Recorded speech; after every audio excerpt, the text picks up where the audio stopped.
Halo semua, selamat datang di channel saya. Dan di video pertama saya kali ini, saya ingin membagikan sebuah analisis saya dengan menggunakan tools analisis yaitu Tableau Public. Nah, langsung ke topik saja. Jadi info dulu bahwasanya ini tuh bukan tutorial, lebih ke pandangan ataupun sebagai referensi bagi teman-teman atau yang menonton video ini ingin mengerjakan sebuah proyek data analisis seperti itu. Oke, jadi data analisis yang saya buat ini, dataset tersebut saya peroleh dari kaggle.com, dimana dataset tersebut isinya berupa tentang coffee shop dari bulan Januari sampai Juni di tahun 2023. Nah, inilah dashboard yang saya buat, kurang lebih tampilannya seperti ini. Bagaimana cara pembacaannya? Yaitu yang pertama, kita mengetahui bahwa dari Januari sampai Juni itu kita ingin mengetahui berapa total pendapatannya gitu. Jadi di dashboard pertama ini yang saya tampilkan, dia akan lebih terfokus kepada pendapatan. Nah, apa aja? Jadi di yang pertama ini ada total sales 2023 dari Januari sampai Juni. Yaitu grafiknya seperti ini, dimana menunjukkan bahwa Januari sampai Februari itu dia mengalami penurunan.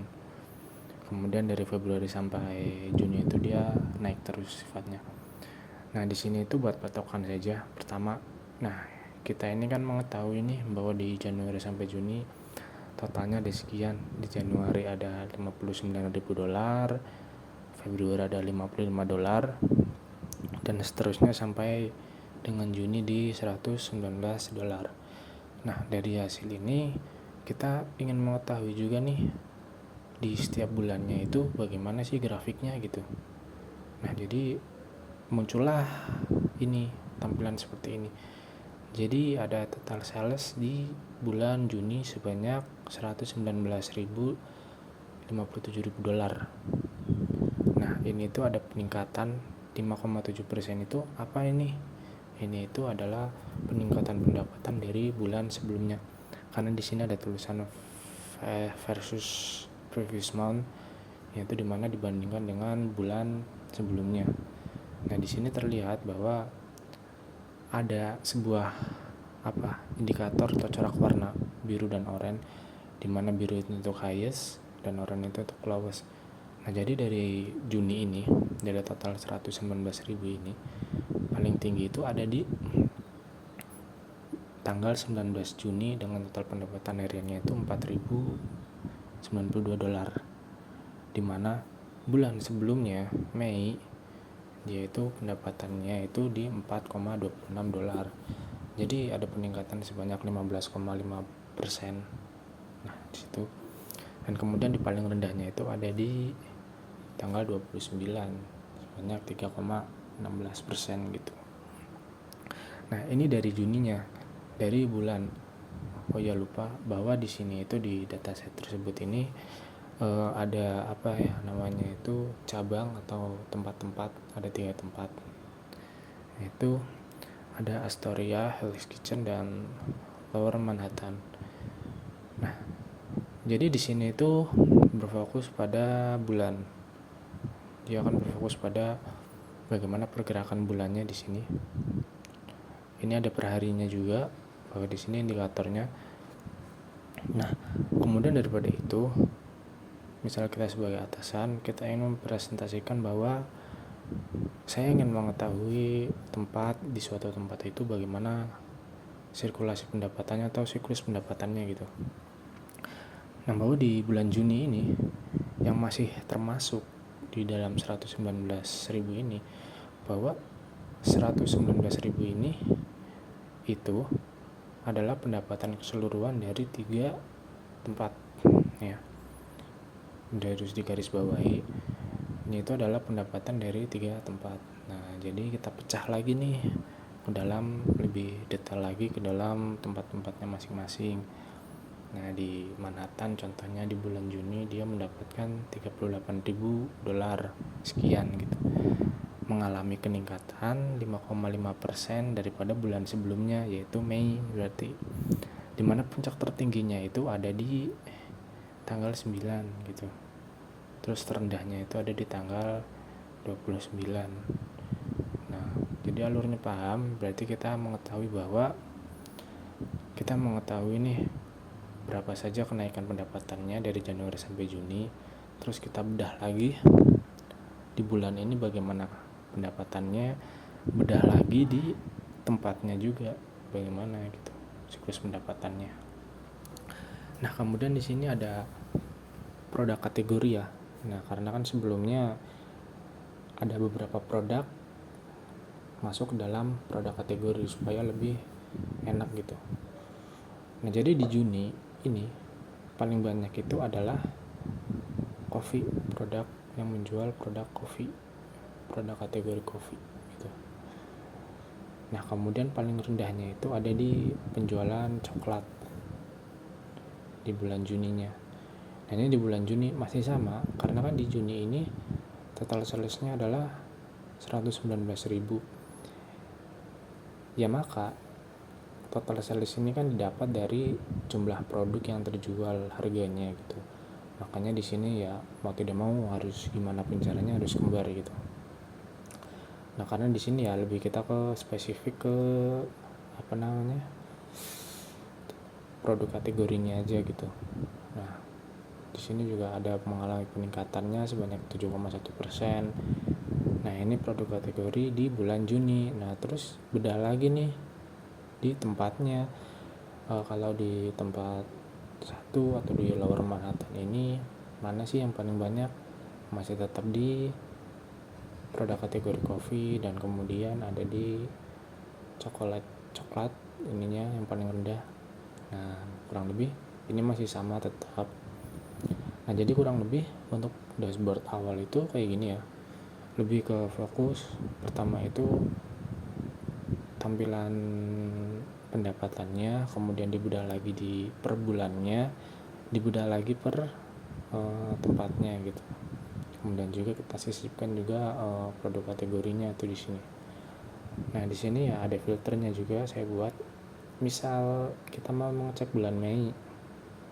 Nah, kayak gini tampilannya berubah tadinya dari 119.000 ke 113.000.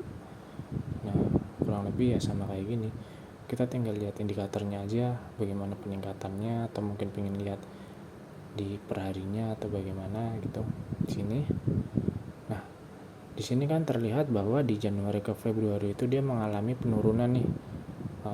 Coba deh kita lihat di Februari itu bagaimana grafiknya gitu. Nah, di sini di Februari itu dia mengalami penurunan ya dari bulan Januari. Makanya tandanya dia akan ke bawah. Nah, kurang lebih itu seperti ini. Sama aja kayak tadi, cuma dia lebih ke spesifik lagi nih. Masih tetap di coffee segini, jadi dia mengalami penurunan dari penjualan bulan sebelumnya yaitu Januari. Nah, karena kan ini kita tahu bahwa peningkatan dalam bentuk persennya ini didapat dari perbandingan dari bulan sebelumnya gitu. Terus gimana kalau misal di Januari? Nah, kalau di Januari kita ambil apakah ada bulan berikutnya? Jadi di sini ya tidak ada. Jawabannya tidak ada, karena ya data tersebut hanya menunjukkan dari 2023 Januari sampai Juni. Jadi ya mau Januari ini kita tidak ada perbandingannya dari penjualan bulan sebelumnya gitu. Nah, mungkin saya cukupkan ya untuk di dashboard awal ini. Sekiranya teman-teman yang menonton ini paham apa yang saya sampaikan. Jadi pada intinya ya di bulan ini lebih ke arah pendapatannya aja gitu. Di sini filternya juga berfungsi secara normal. Jadi ya kita bisa lihat pendapatan secara baik bulan maupun tempat, sehingga nanti kita bisa melakukan langkah-langkah yang tepat buat kedepannya gitu. Nah, kita lanjut ke tampilan dashboard yang kedua. Nah, di sini berfokusnya kepada produk kalau coffee itu produk atau unit ya? Produk aja. Saya juga bingung menentukan judulnya di sini. Jadi produk di sini masih sama, tetap pembacaannya juga. Jadi di sini ada Januari sampai Juni, total quantity saltnya. Di sini ada tertingginya ada di berapa gitu, kenaikannya berapa. Di sini juga total Juni. Nah, karena ini berupa nama produk, jadi kan kita udah mengkategorikan dia di dalam kategori produk. Nah, di sini adalah produk utamanya gitu yang terjual. Nah, kita lihat nih bahwa di Juni ini top 10-nya itu ada di produk tipenya itu Groundnut Branded Coffee. Masuknya ke kategori coffee dengan total sales itu sebanyak 6.347 gitu. Nah, di sini produk shopnya juga udah ada lagi di sini. Nah, kemudian kita bedah lagi nih, masih sama dari sini bulan Juni, dari wilayah bulan kita bedah lagi ke wilayah tempat. Nah, makanya itu dari tempat ini, wah, di Astoria pada bulan Juni ini berapa sih terjualnya? Paling tinggi itu di Juni itu 688 gitu. Kemudian juga top 10 yang ada di Astoria ini adalah coffee dengan barista espresso gitu. Nah, mungkin seperti itu. Masih sama juga di sini ya, filternya saya gunakan dengan baik. Jadi akan berubah setiap kita mengganti filter yang ingin kita tuju. Nah, mungkin gambarannya seperti itu untuk dashboard kali ini. Terima kasih yang sudah menonton. Apabila ada salah kata dari saya, mohon dimaafkan, atau misalnya kurang jelas bisa bantu komen di kolom komentar.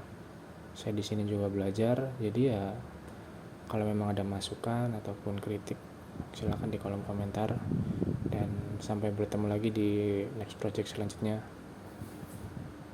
See you.